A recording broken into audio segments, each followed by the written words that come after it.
ایران لاسوهنه ونه کړي او پاکستان حکومت لاسوهنه ونه کړي ان شاء الله چې افغانستان کې امن راځي.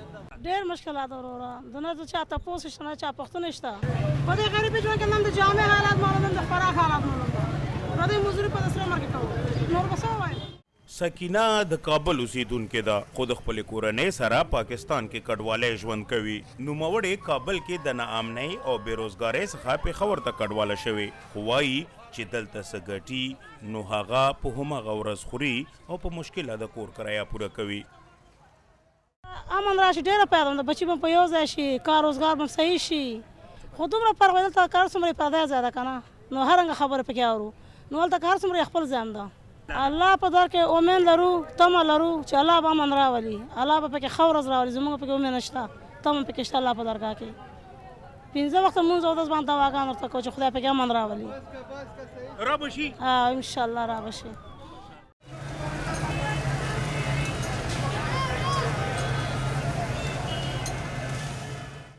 د سکینې سره نږدې د بورډ بازار د ټولو نه لوی مارکیټ کې د شاپور خان دکان دی. کرونا ټول بند څخه دا مارکیټ ټول تړلی شوی. اوس لس ورځې کېږي زه افغانستان نه راغلی یم کومه میوه چې په افغانستان کې ما ولیده هغه په دنیا کې نشته خو که ګیټ کولاوي دا میوه به راشي پېښوره پورې به راورسېږي لاهوره پورې سرګودي ګجراته پورې به دا میوه لاړه شي او ارزانه به مي. افغانستان کې چې امن راغی زما ژوند به دومره بدل شي چې زه به د دې ځای نه کډه واخلم افغانستان ته به لاړ شم زما زامن به هلته آزاد بزنس وکړي آزاد تجارت به وکړي. یاره زما سوچ دا دی چې انشاءالله په شپږو میاشتو کې به امن راشي چې د پاکستان حکومت موږ سره لاس یو کړي او لاسوهنه ونه کړي ایران لاسوهنه ونه کړي او پاکستان حکومت لاسوهنه ونه کړي انشاءالله چې افغانستان کې امن راځي. بورډ بازار کې د لویو مارکیټونو څنګ په کراچیو او ریډیو کې خوراکي توکي خرڅیږي. خوند یې د کابل په رنګ وي خو بیه یې ټیټه وي.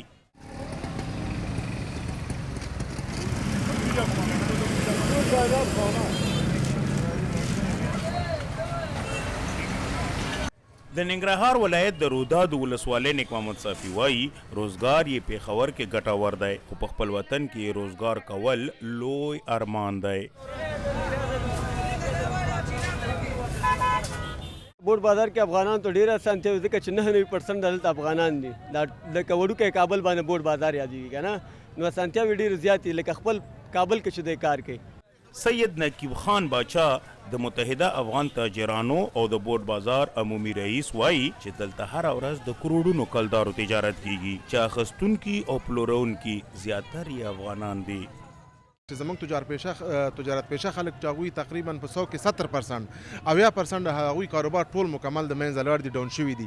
بله خبره دا ده چې دلته په دې بورډ بازار کې تاسو به دا ریډۍ والا فروټو والا دوی به ګورئ زموږ افغان مهاجرین د ورځې چې څه ګټي هغه د شپې هغوی خوري.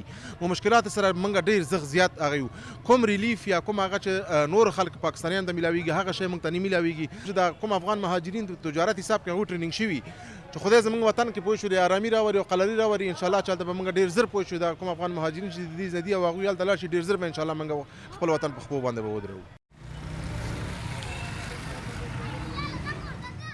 پاکستان کې میشت واړه او لوی سوداګر افغانستان کې تلپاتې سولې پارمان دي او د ولسمشر اشرف غني خبره چې دواړه ګاونډي هیوادونه د متقابل درناوي ښه ګاونډیتوب او اقتصادي همکارۍ پرته بله لار هم نه لري.